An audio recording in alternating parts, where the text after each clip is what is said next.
Olá pessoal, boa noite. Hoje é segunda-feira, dia 24 de abril.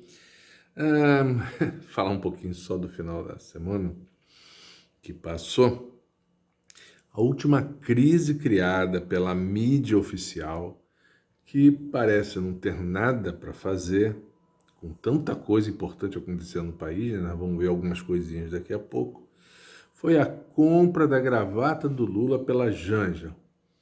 Eles estavam no hotel, na Avenida Liberdade, em Lisboa, e aí a Janja sai com os seguranças do hotel, atravessa a rua, vai numa loja de grife, de marca, e compra uma gravata que custou menos de R$ 1.000, 973, aí depende do câmbio, cada um fez uma conta, enfim, a gravata custou 970 e poucos reais.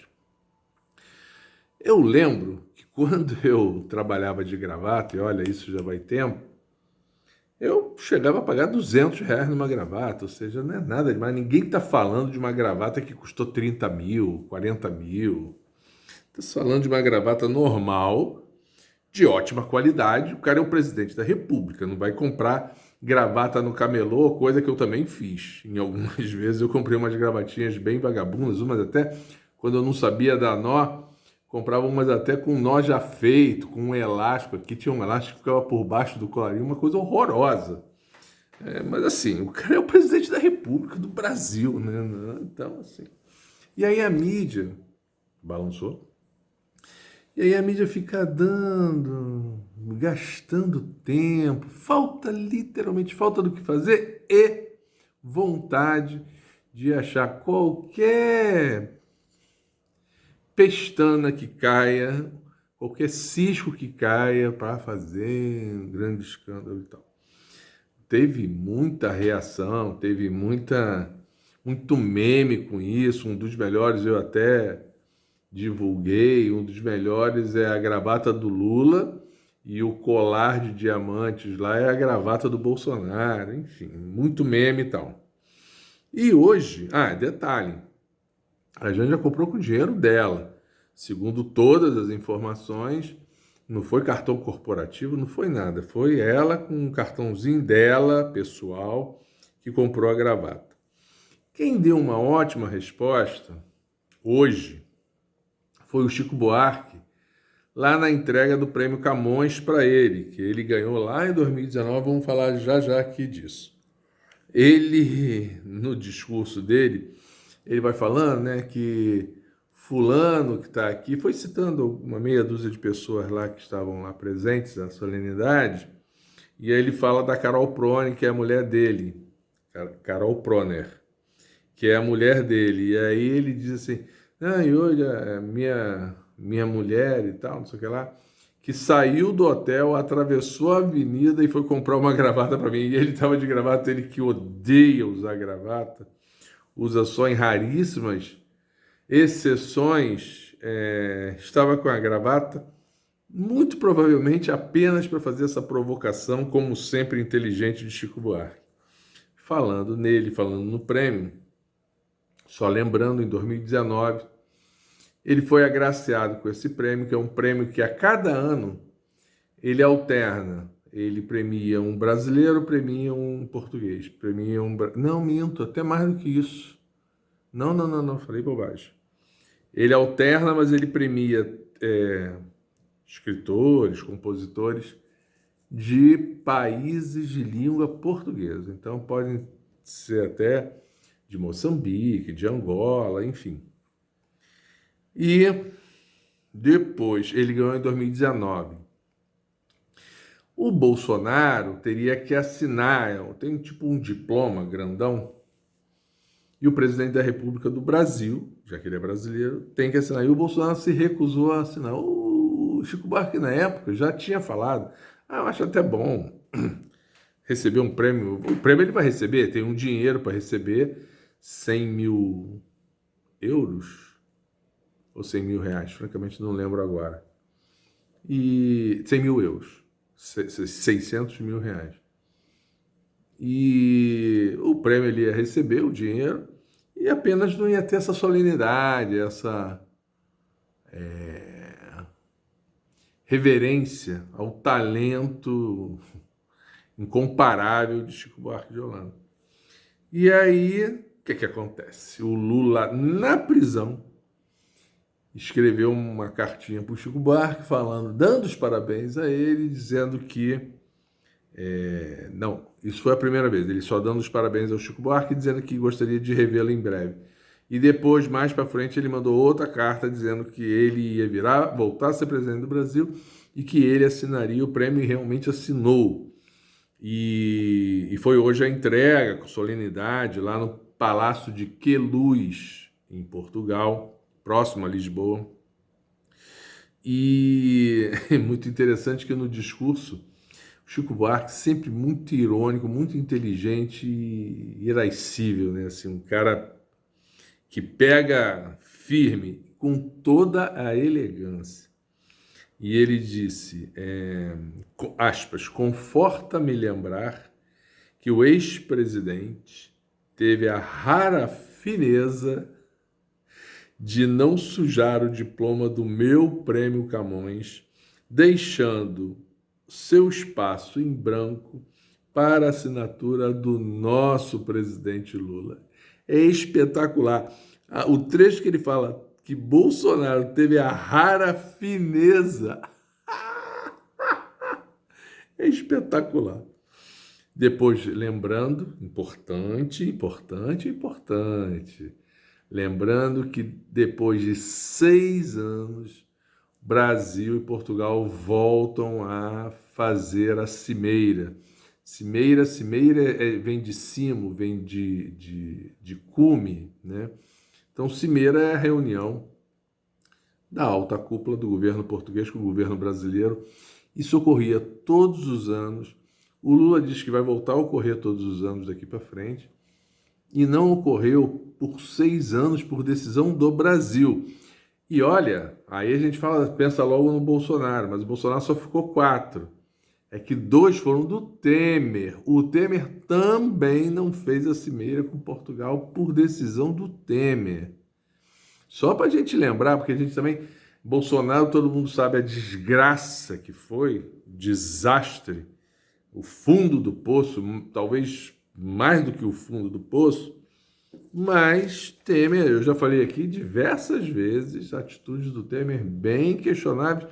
Eu não estou discutindo aqui economia, não estou discutindo isso ou aquilo, estou discutindo questões desta ordem que mostram o caráter também do Michel Temer.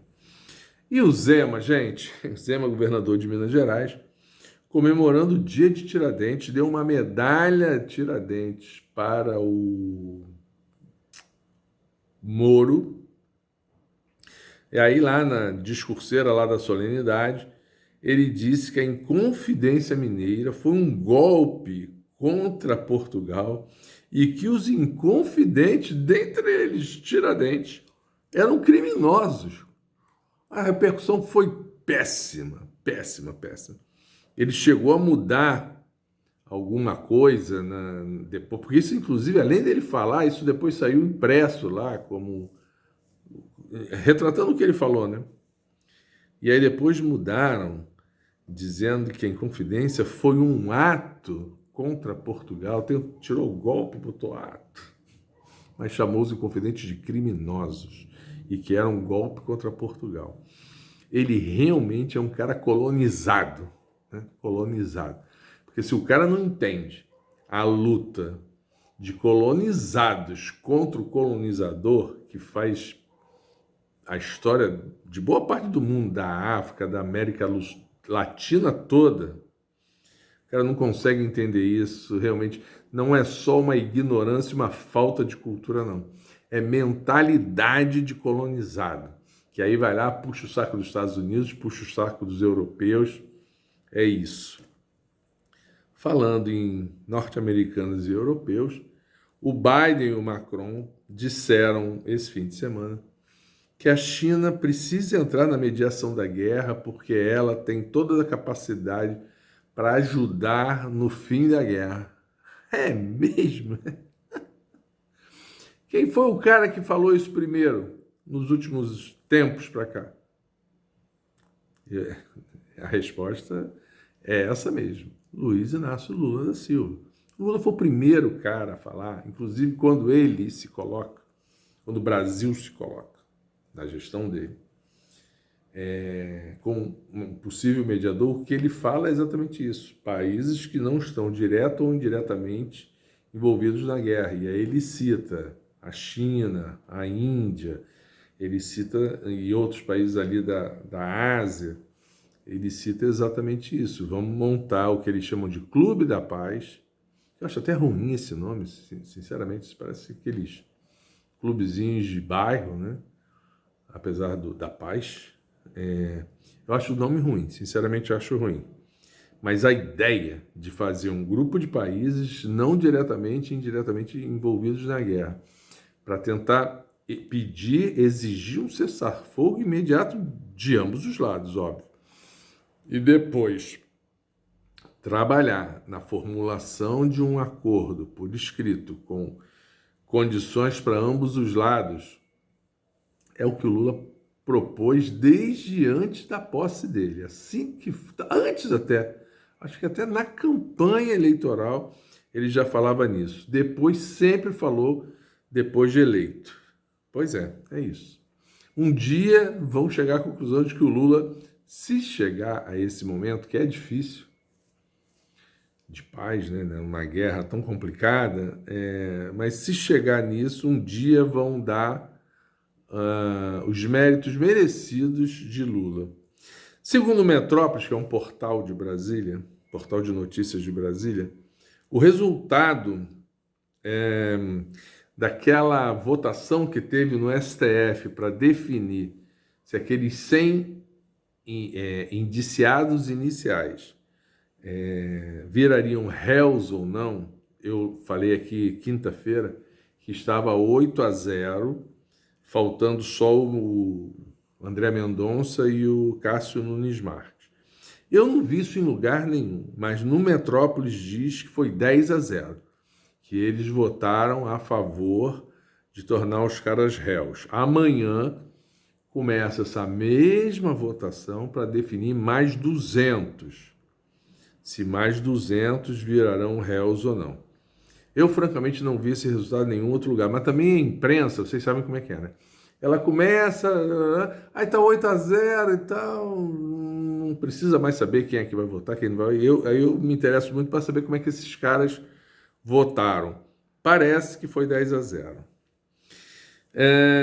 Gente, a vacina, acabei de ver agora, a vacina bivalente da Covid, apesar de toda a campanha que o governo fez, muito mais do que tudo que o governo Bolsonaro falou desde da chegada da vacina lá em 2021 até o fim do mandato dele, o governo Lula fez uma campanha muito maior, voltou o Zé Gotinha, tem um monte de artista, tem um com a Nívia Maria, tem outro com a Xuxa, tem artistas se vacinando e isso indo para as redes sociais e tal. Não rolou. A vacina encalhou. Ela só atingiu, salvo engano meu, 20% do público inicialmente pensado, que eram os acima de 60 anos, não sei o que, não sei o que, não sei o que lá. Então, decisão acertada do governo, junto com os municípios, a partir de amanhã, toda pessoa acima de 18 anos de idade que tenha tomado pelo menos 2 doses da vacina e que a última tenha sido há mais de 4 meses, qualquer pessoa acima de 18 anos com essas condições podem se vacinar com a bivalente. Então, todo mundo aí que tem gente conhecida acima de 18 anos que ainda não se vacinou, vamos orientar que as pessoas se vacinem. Os militares, vão falando agora lá da história também, que é a oposição mais perdida do que cego em tiroteio, com a divulgação dos vídeos, que eles não entenderam nada. Eles estão achando que a determinação do Alexandre de Moraes para a divulgação dos vídeos foi uma decisão contrária ao governo. E não foi. Por quê? Porque como esses vídeos estavam já no processo que está rolando, processo judicial que está rolando, para o governo fazer essa divulgação pública, geral e restrita, teria que pedir licença ao STF. Vem cá, posso mesmo? Porque assim não tem nenhum sigilo judicial. E aí o Alexandre disse, sim, pode e faça. E aí sim, determinou. E aí o governo disseminou amplamente, botou a CNN numa situação difícil. A CNN não fala, está se fazendo de morta. Mas ontem o Fantástico mostrou na sequência certinha.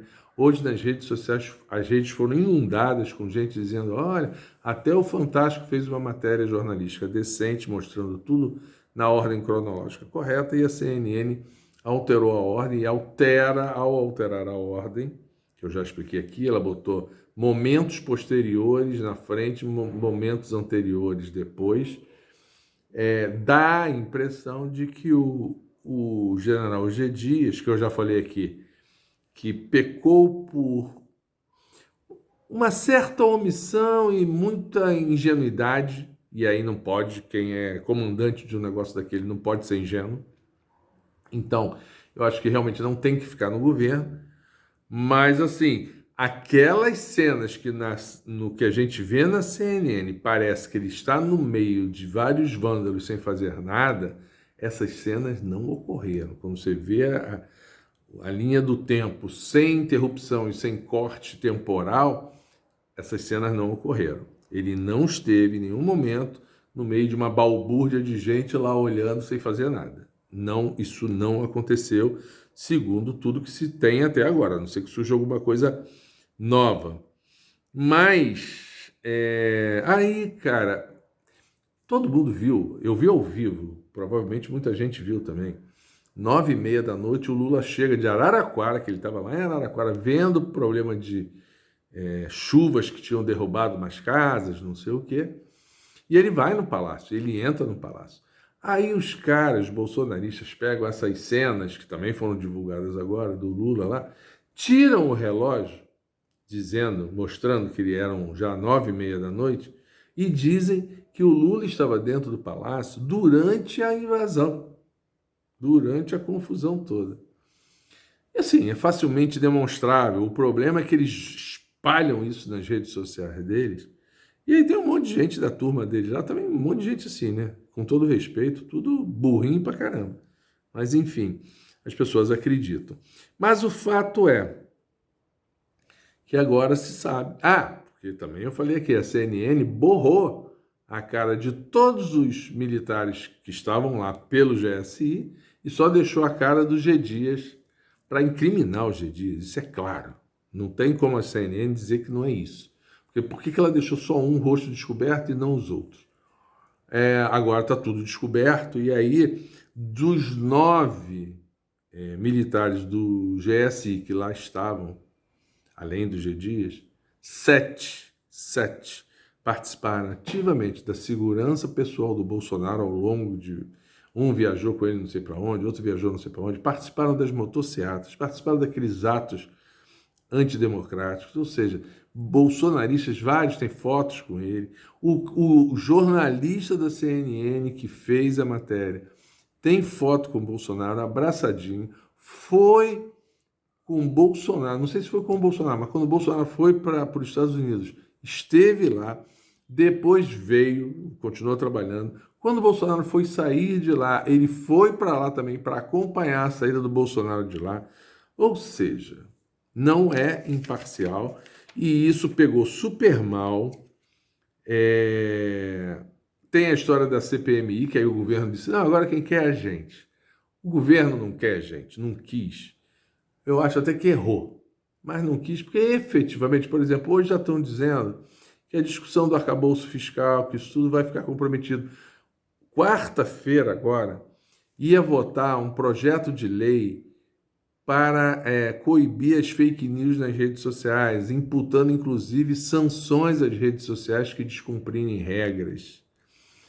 Os bolsonaristas não querem, obviamente não querem isso, já estão dizendo que quarta-feira vai fazer a leitura da CPI, da CPMI, então não pode votar isso, entendeu? Então esse é o problema, que aí coisas muito importantes que precisam ser votadas, eles vão querer tumultuar e dizer assim, não, agora tudo é CPMI, o resto deixa tudo para trás, deixa tudo para depois. É por isso que o governo não queria, mas errou, porque tinha que ter visto o termômetro e percebido. E aí o que acontece? Quando o governo está dizendo, sim, vamos querer, e aí começou todos eles, Lindbergh, Gleisi, Rogério Correia, deputado do PT, vários, Randolph, Janones, vários começaram a dizer o seguinte, olha só, isso mesmo, e nós vamos querer chamar aqui para depor o Bolsonaro. Bolsonaro vai ter que vir aqui na CPI convocado. Ele hoje não é nada. Ele é um cidadão como outro qualquer. Então não tem nem aquelas prerrogativas. Vamos chamar não sei quem, vamos chamar não sei que lá, vamos identificar e chamar aqui os financiadores dos golpes, do golpe e tal, não sei o quê. Os caras começaram a ficar tensos. Hoje o Correio Brasiliense já tem uma matéria dizendo que os bolsonaristas já estão fazendo um certo corpo mole, né? O Mourão já disse que chamar o Bolsonaro para depor é um absurdo, é querer fazer oba-oba. A CPI não é para oba-oba, a CPI é para tecnicamente desvendar os fatos. Esse discurso dele não era assim há uma semana atrás. E, gente, só para finalizar, hoje o Anderson Torres teria que ter deposto na Polícia Federal, eu falei isso aqui quinta-feira, mas meteu um atestado, diz que está abalado psicologicamente, está triste, está sem comer direito, perdeu 10 quilos, uns dizem 12, outros dizem 10, enfim. E aí pediu o adiamento e a Polícia Federal, provavelmente com a concordância do Alexandre de Moraes, que é o ministro responsável, concederam o adiamento, dizem que por uma semana, ou seja, segunda-feira que vem ele deve depor. Eu acho ruim, porque assim, lamento, a informação dele é fundamental. E o Bolsonaro depõe quarta-feira agora.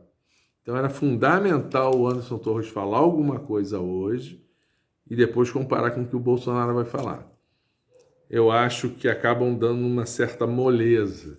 Esses caras são todos muito valentes e muito arrogantes quando estão defendendo o golpe, romper a democracia, romper a Constituição, mas com 3 meses, né?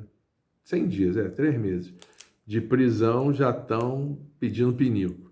Lembrando que o Lula ficou 580 dias e em nenhum momento, com toda a gente sabe, o documentário que a Júlia do Alibe fez, muito bom por sinal, a gente sabe que o Lula enfrentou dificuldades emocionais, óbvio, isso é super normal, mas não pediu o arrego que esses caras pedem. Inclusive, quando propuseram a ele, advogado dele e a própria justiça, quando propuseram, não, então tá, Lula, bota uma tornozeleira lá, depois de mais de um ano preso, bota uma tornozeleira eletrônica e vai para a prisão domiciliar, ele falou, não, porque eu não sou pombo correio, e não vou trocar a minha liberdade pela minha dignidade. Não vou trocar a minha dignidade pela minha liberdade. É isso. Esses outros fracotes não aguentam o primeiro tranco. Tchau, até amanhã.